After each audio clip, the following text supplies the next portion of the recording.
everyone, welcome back to my YouTube channel. ഇന്ന് ഞാനൊരു special video ആയിട്ടാണ് വന്നിരിക്കുന്നത്. അപ്പോൾ ഇന്ന് ഞാൻ നിങ്ങൾക്ക് കുറച്ച് ട്രിക്സ് ഒക്കെ പറഞ്ഞു തരാമെന്ന് വിചാരിച്ചു.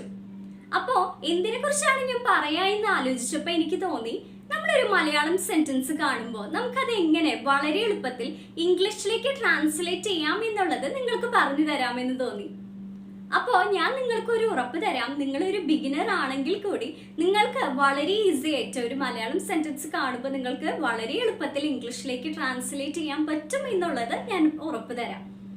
അപ്പം ഞാൻ ഈ വീഡിയോയുടെ അവസാനം ഒരു ക്വസ്റ്റ്യൻ ചോദിക്കുന്നുണ്ട്. അപ്പം എല്ലാവരും അതിൻ്റെ ആൻസർ കോമന്റ് ബോക്സിൽ മെൻഷൻ ചെയ്യാൻ മറക്കരുത്. നിങ്ങൾ ഈ വീഡിയോ കറക്റ്റ് ഫോളോ ചെയ്യുകയാണെങ്കിൽ നിങ്ങൾക്ക് വളരെ എളുപ്പമായിട്ട് വളരെ ഈസി ആയിട്ട് നിങ്ങൾക്ക് അത് ആൻസർ ചെയ്യാൻ പറ്റും. അപ്പം നമുക്ക് ഇന്നത്തെ വീഡിയോയിലോട്ട് പോവാം.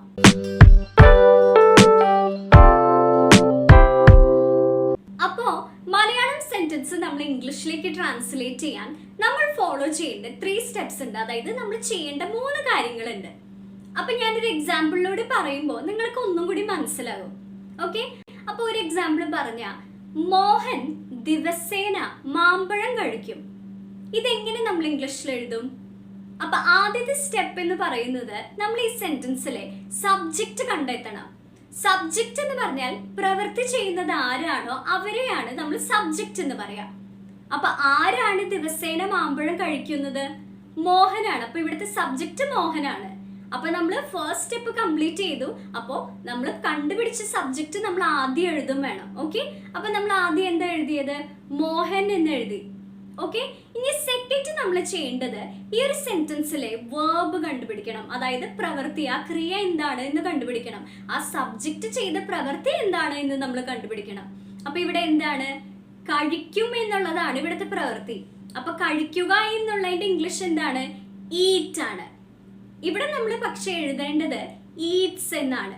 കാരണം ഇവിടുത്തെ സബ്ജക്റ്റ് സിംഗുലർ ആണ്. അതായത് നമ്മൾ മോഹൻ ഒരാളെ കുറിച്ച് പറയുമ്പോൾ നമ്മൾ വേർബിന്റെ ഒപ്പം എസ് ആഡ് ചെയ്യണം. ഹി, ഷീ ഒക്കെ വരുമ്പോൾ വേർബിന്റെ ഒപ്പം നമ്മൾ എസ് ആഡ് ചെയ്യണം. അപ്പൊ നമ്മൾ എങ്ങനെ എഴുതാം? മോഹൻ ഈറ്റ്സ്.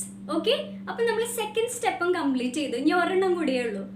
അപ്പൊ തേർഡ് സ്റ്റെപ്പ് എന്ന് പറയുന്നത്, അപ്പൊ നമ്മൾ ഈ പറഞ്ഞ സെന്റൻസിൽ മോഹൻ ദിവസേന മാമ്പഴം കഴിക്കും എന്നുള്ളതിൽ മോഹൻ എഴുതി, കഴിക്കും എന്നുള്ളത് എഴുതി. ഇനി നമുക്ക് എഴുതാനുള്ളത് ദിവസേന മാമ്പഴം എന്നാണ്. അപ്പൊ ഇവിടെ ഒരു കാര്യം ശ്രദ്ധിക്കുക, നമ്മൾ അതേ ഓർഡറിലല്ല എഴുതുന്നത്. നമ്മൾ എങ്ങനെ എഴുതാം? റിവേഴ്സ് ആയിട്ട് എഴുതാം. ദിവസേന മാമ്പഴം എന്നുള്ളത് മാമ്പഴം ദിവസേന എന്ന് എഴുതണം. മനസ്സിലായോ? അപ്പൊ മാമ്പഴം എന്നുള്ളതിന്റെ ഇംഗ്ലീഷ് എന്താ? മാംഗോ. ദിവസേന എന്ന് പറയാൻ ഡെയിലി എന്ന് പറയാം. അപ്പൊ എന്താ ഈ sentence? Mohan eats mango daily. കണ്ടോ എത്ര ഈസി ആയിട്ട് നമ്മൾ സെന്റൻസ് ഫോം ചെയ്തേന്ന് നോക്കിയേ. ഇനി വേറൊരു എക്സാമ്പിൾ, കുട്ടികൾ പൂക്കൾ പറിക്കും. ഇതെങ്ങനെ നമ്മൾ ഇംഗ്ലീഷിലാക്കും? അപ്പൊ ഇവിടുത്തെ സബ്ജക്റ്റ് ആരാണ്? അതായത് ആരാണ് പ്രവൃത്തി ചെയ്യുന്നത്? കുട്ടികളാണ്. അപ്പൊ നമ്മൾ എന്ത് എഴുതാം? The children. അപ്പൊ ചിൽഡ്രന് മുൻപ് നമ്മൾ ഒരു ആർട്ടിക്കിൾ യൂസ് ചെയ്യണം, ദ എന്നുള്ളത് യൂസ് ചെയ്യണം. The children. ഇവിടുത്തെ വേർബ് എന്താണ്? എന്താണ് അവർ ചെയ്യുന്ന പ്രവൃത്തി? പറിക്കും എന്നുള്ളതാണ്. അപ്പൊ പറിക്കുക എന്നുള്ളതിന്റെ ഇംഗ്ലീഷ് എന്താണ്? പ്ലക്ക് ആണ്. അപ്പൊ ഇവിടെ വേർബിന്റെ ഒപ്പം എസ് ആഡ് ചെയ്യേണ്ട ആവശ്യമില്ല. കാരണം ചിൽഡ്രൻ എന്ന് പറയുന്നത് ഒന്നിൽ കൂടുതലാണ്. അപ്പൊ നമ്മൾ വേർബിന് എസ് എഴുതേണ്ട ആവശ്യമില്ല. നമ്മൾ നേരത്തെ പറഞ്ഞില്ലേ, നമ്മൾ എസ് ആഡ് ചെയ്യുക സിംഗുലർ ആയിട്ട് സബ്ജക്റ്റ് വരുമ്പോഴാണ്. അപ്പൊ ദ ചിൽഡ്രൻ പ്ലക്ക് എന്താണ്? പൂക്കളാണ്. അപ്പൊ എങ്ങനെ എഴുതും? ദ ഫ്ലവേഴ്സ് എന്ന് എഴുതാം. അപ്പൊ എന്തായി sentence? The children pluck the flowers എന്ന് എഴുതി. മനസ്സിലായില്ലേ? ഇനി വേറൊരു എക്സാമ്പിൾ, റാണി ഇന്നലെ ഒരു മനോഹരമായ വസ്ത്രം വാങ്ങി. അപ്പൊ ഈ സെന്റൻസ് കാണുമ്പോൾ നിങ്ങൾക്ക് ഇത് കുറച്ച് വലുതാണ്, ഇത് ചെയ്യാൻ പറ്റുമോ എന്ന് തോന്നുന്നുണ്ടായിരിക്കും. നമ്മൾ ഇതേ പറഞ്ഞ സ്റ്റെപ്സ് ഒന്ന് ഫോളോ ചെയ്ത് നോക്കിയേ. അപ്പൊ റാണി ഇന്നലെ ഒരു മനോഹരമായ വസ്ത്രം വാങ്ങി എന്നാണ് പറഞ്ഞത്. അപ്പൊ ഇവിടുത്തെ സബ്ജക്റ്റ് റാണിയാണ്. അപ്പൊ റാണി ആദ്യം എഴുതി. അപ്പൊ ആദ്യത്തെ സ്റ്റെപ്പ് കംപ്ലീറ്റ് ചെയ്തു. റാണി ചെയ്ത പ്രവൃത്തി എന്താണ്? വാങ്ങി എന്നുള്ളതാണ്. അപ്പൊ വാങ്ങി എന്ന് പറയാൻ, അപ്പൊ വാങ്ങുക എന്ന് പറയാൻ നമ്മൾ എങ്ങനെയാ? ബൈ എന്നാ പറയാ വേർബ്. ഓക്കെ, അപ്പൊ നമ്മൾ ഈ വാങ്ങുക എന്നുള്ളത് വാങ്ങി എന്നാക്കണം. അപ്പൊ നമ്മൾ വേർബിന്റെ സെക്കൻഡ് ഫോം ആണ് യൂസ് ചെയ്യേണ്ടത്. അതായത് പാസ്റ്റ് ടെൻസ്. ഇത് മുൻപ് നടന്ന ഒരു കാര്യമാണ്. അപ്പൊ നമ്മൾ വാങ്ങി എന്ന് പറയാൻ ബോട്ട് എന്നാണ് എഴുതേണ്ടത്. അതായത് വേർബിന്റെ സെക്കൻഡ് ഫോം. അപ്പൊ റാണി ബോട്ട് എന്താണ് വാങ്ങിയത്? ഒരു മനോഹരമായ വസ്ത്രം. ഇവിടെ നമ്മൾ വസ്ത്രം എന്ന് എഴുതിയിട്ട് റിവേഴ്സ് ആയിട്ട് എഴുതേണ്ട ആവശ്യമില്ല. കാരണം ഒരു മനോഹരമായ ഒരു വസ്ത്രം എന്നുള്ളത് ഒരുമിച്ചുള്ളതാണ്. ആ വസ്ത്രത്തിനെ കുറിച്ച് വർണ്ണിക്കുന്നതാണ്. അപ്പൊ നമ്മൾ അത് തന്നെ എഴുതാം.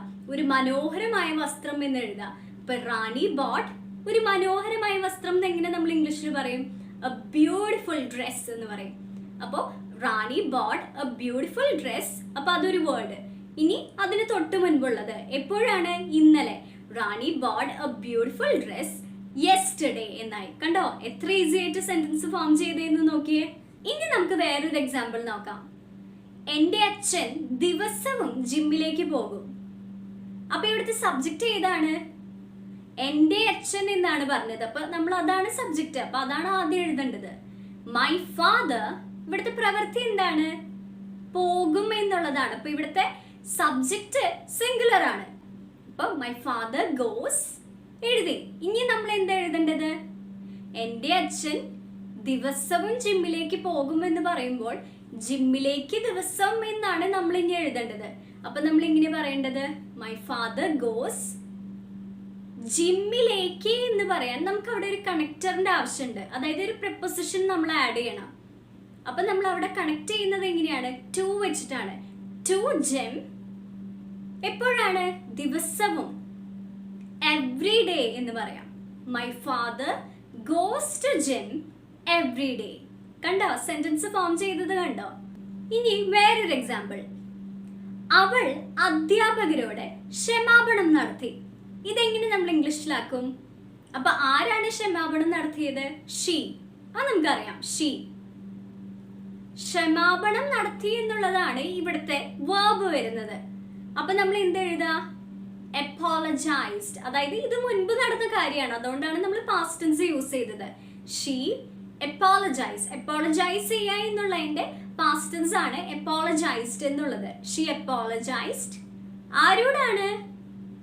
അപ്പൊ നമ്മൾ പറഞ്ഞു അവൾ അധ്യാപകരോട് ക്ഷമാപണം നടത്തി എന്ന് പറയുമ്പോൾ അവൾ എഴുതി ക്ഷമാപണം നടത്തി എന്ന് എഴുതി. ഇനി നമ്മൾ എന്താ എഴുതാനുള്ളത്? അധ്യാപകരോട് എന്ന് എഴുതണം. അപ്പോ she apologised to the teachers എന്ന് എഴുതാം. She apologised to the teachers. ഇനി നമുക്ക് വേറൊരു എക്സാമ്പിൾ നോക്കാം. അവൻ അവന്റെ പുതിയ സൈക്കിൾ ഓടിക്കുകയാണ്. ഇതെങ്ങനെ നമ്മൾ ഇംഗ്ലീഷിൽ പറയും? അപ്പോൾ ഈ ഒരു സെന്റൻസിൽ ഇപ്പൊ മനസ്സിലായില്ലേ? അതിപ്പോ നടന്നുകൊണ്ടിരിക്കുന്ന കാര്യമാണ്. അവൻ അവന്റെ പുതിയ സൈക്കിൾ ഓടിക്കുകയാണ്. ഇപ്പോഴും ആ പ്രവൃത്തി നടന്നുകൊണ്ടിരിക്കുകയാണ്. അപ്പൊ ഇവിടുത്തെ സബ്ജക്റ്റ് എന്താണ്? അപ്പൊ ആരാണ് സൈക്കിൾ ഓടിക്കുന്നത്? അവനാണ്. അപ്പൊ ഹീ എഴുതി. അപ്പൊ ഓടിക്കുകയാണ് എന്നുള്ളതാണ് ഇവിടുത്തെ വേർബ്. അപ്പൊ നമ്മള് വേർബ് എന്താണ്? ഓടിക്കുക എന്ന് പറയാൻ റൈഡ് ആണ്. അപ്പൊ ഓടിക്കുകയാണ് എന്ന് പറയാൻ നമ്മൾ എന്ത് എഴുതാ? ഈസ് റൈഡിങ് എന്നാണ്. അപ്പൊ ഹീ ഈസ് റൈഡിങ് എന്താണ്? അപ്പൊ നമ്മളെ പറഞ്ഞു നമ്മൾ റിവേഴ്സ് ആയിട്ടാണ് വായിക്കേണ്ടത്. അപ്പൊ അവൻ അവന്റെ പുതിയ സൈക്കിൾ എന്നാണ് പറഞ്ഞത്. അപ്പൊ നമ്മള് സൈക്കിൾ അങ്ങനെ ഓരോ വാക്കുകൾ എടുക്കണ്ട. സൈക്കിളിനെ കുറിച്ച് നമ്മൾ വിശേഷിപ്പിക്കുന്നത് എങ്ങനെയാണ്? അവന്റെ പുതിയ സൈക്കിൾ എന്നാണ്. അപ്പൊ അത് നമ്മൾ ട്രാൻസ്ലേറ്റ് ചെയ്യാം. എന്താ നമ്മൾ പറയാ? ഹിസ് ന്യൂ സൈക്കിൾ എന്ന് പറയാം. അപ്പൊ എന്തായി sentence? He is riding his new cycle അല്ലെങ്കിൽ ന്യൂ ബൈസിക്കിൾ എന്ന് പറയാം. ഇനി വേറൊരു എക്സാമ്പിൾ. അവൻ പൂന്തോട്ടത്തിലേക്ക് പ്രവേശിക്കാൻ വെയില് ചാടി. ഇതെങ്ങനെ നമ്മൾ ഇംഗ്ലീഷിൽ പറയും? അപ്പൊ ഇവിടുത്തെ സബ്ജക്റ്റ് ആരാണ്? അവനാണ്. അപ്പൊ ഹീ എഴുതി. അപ്പൊ വെയില് ചാടി. ചാടി എന്നുള്ളതാണ് ഇവിടുത്തെ വേർബ്. അപ്പൊ ഹീ ജംപ്ഡ് എന്ന് എഴുതി.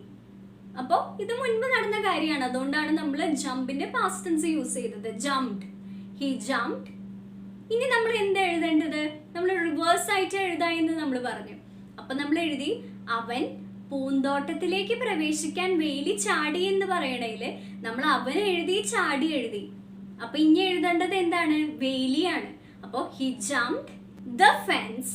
അപ്പൊ ഫെൻസ് എന്ന് പറഞ്ഞാൽ വേലിയാണ്. എന്തിനു വേണ്ടിയിട്ടാണ്? അപ്പൊ നമ്മൾ ബാക്കിയുള്ള ഭാഗം എന്താണ്? പൂന്തോട്ടത്തിലേക്ക് പ്രവേശിക്കാൻ എന്നാണ് പറഞ്ഞത്. അപ്പൊ നമ്മൾ എഴുതേണ്ടത് പ്രവേശിക്കാൻ എന്നുള്ളതാണ്. അപ്പൊ ടു എൻറ്റർ, അതായത് പ്രവേശിക്കാൻ. അവിടെ കണക്ട് ചെയ്യണം. ടു വെച്ച് നമ്മൾ കണക്ട് ചെയ്യണം. He jumped the fence to enter എന്താണ്? The garden. മനസ്സിലായോ? ഇനി വേറൊരു എക്സാമ്പിൾ. അവൾ അവളുടെ അമ്മയുടെ ജീവൻ രക്ഷിക്കാൻ യാചിക്കുകയാണ്. ഇതെങ്ങനെ നമ്മൾ ഇംഗ്ലീഷിലാക്കും? അപ്പോ ഇവിടുത്തെ സബ്ജക്റ്റ് ആരാണ് യാചിക്കുന്നത്? അവളാണ്. അപ്പൊ ഷീ എഴുതി. ഷീ യാചിക്കുകയാണ് എന്നാണ് പറഞ്ഞത്. അപ്പൊ നമ്മൾ എന്താ എഴുതുക? ഷീ ഈസ് യാചിക്കുക എന്ന് പറയാൻ നമുക്ക് ഒന്നില്ലെങ്കിൽ ബെഗ് പറയാം, അല്ലെങ്കിൽ പ്ലീഡ് എന്നും പറയാം. അപ്പോൾ ഷീ ഈസ് പ്ലീഡിങ്. ഓക്കെ, ഇത് നമ്മൾ എഴുതി. തേർഡ് സ്റ്റെപ്പ് എന്ന് പറയുമ്പോൾ നമ്മൾ ബാക്കിയുള്ള ഭാഗം എഴുതുന്നതാണ്. അപ്പോൾ അവൾ അവളുടെ അമ്മയുടെ ജീവൻ രക്ഷിക്കാൻ എന്നാണ്. അപ്പൊ നമ്മൾ രക്ഷിക്കാൻ എന്നുള്ളതാണ് നമ്മൾ എഴുതേണ്ടത്. അപ്പൊ രക്ഷിക്കാൻ എന്ന് പറയാൻ ടു സേവ് എന്ന് എഴുതണം. അപ്പോൾ she is pleading to save എന്താണ്? അവളുടെ അമ്മയുടെ ജീവൻ എന്നാണ്. അത് ഒരുമിച്ചുള്ളതാണ്. കാരണം ആ ജീവൻ ആരുടെയാണ്? അവളുടെ അമ്മയുടെ. അപ്പൊ അത് ഒരുമിച്ചാണ് നമ്മൾ വായിക്കുന്നത്. അവളുടെ അമ്മയുടെ ജീവൻ എന്ന് പറയാൻ, അവളുടെ എന്ന് പറയാൻ ഹേർ മദേഴ്സ് ലൈഫ്. അവളുടെ അമ്മയുടെ ജീവൻ എന്നാണ് പറഞ്ഞത്. അപ്പൊ ഹെർ മദേഴ്സ് ലൈഫ്. അപ്പൊ she is pleading to save her mother's life. മനസ്സിലായില്ലേ? ഇനി നിങ്ങൾക്കുള്ളൊരു ചോദ്യമാണ്, ഞങ്ങൾ ദിവസവും ഹോക്കി കളിക്കും. ഇതെങ്ങനെ നമ്മൾ ഇംഗ്ലീഷിൽ എഴുതും? കമന്റ് ബോക്സിൽ മെൻഷൻ ചെയ്യൂ കേട്ടോ. അപ്പൊ വളരെ ഈസി ആയിരിക്കും. ഇപ്പൊ തന്നെ എല്ലാവർക്കും ആൻസേഴ്സ് കിട്ടിയിട്ടുണ്ടാവും. അപ്പൊ കമന്റ് ബോക്സിൽ മെൻഷൻ ചെയ്യാൻ മറക്കരുത്. അപ്പോൾ ഇന്നത്തെ വീഡിയോ നിങ്ങൾക്ക് എല്ലാവർക്കും ഇഷ്ടപ്പെട്ടു എന്ന് വിചാരിക്കുന്നു. അപ്പോൾ ഈ വീഡിയോ ഇഷ്ടമാവാന്ന് വെച്ച് കഴിഞ്ഞാൽ ലൈക്ക് ചെയ്യാനും, അതുപോലെ തന്നെ ആരെങ്കിലും സബ്സ്ക്രൈബ് ചെയ്യാതെ കാണുന്നുണ്ടെങ്കിൽ സബ്സ്ക്രൈബ് ചെയ്ത് സപ്പോർട്ട് ചെയ്യാനും മറക്കരുത്. അതുപോലെ തന്നെ ഇംഗ്ലീഷ് പഠിക്കാൻ ആഗ്രഹമുള്ളവർക്കൊക്കെ ഈ വീഡിയോ ഷെയർ ചെയ്ത് കൊടുക്കുക. ഇപ്പോഴത്തെ സ്കൂൾ ഗോയിങ് സ്റ്റുഡൻസിനൊക്കെ വളരെ യൂസ്ഫുൾ ആയിട്ടുള്ളൊരു വീഡിയോ ആണ്. വളരെ എളുപ്പത്തിലല്ലേ നമ്മൾ മലയാളം സെന്റൻസ് ഇംഗ്ലീഷിലേക്ക് ട്രാൻസ്ലേറ്റ് ചെയ്തത്. അപ്പോൾ അങ്ങനെയുള്ളവർക്കൊക്കെ വീഡിയോ ഷെയർ ചെയ്ത് കൊടുക്കുക. അപ്പോൾ അടുത്തൊരു വീഡിയോ ആയിട്ട് മറ്റൊരു ദിവസം കാണാം. Thank you for watching.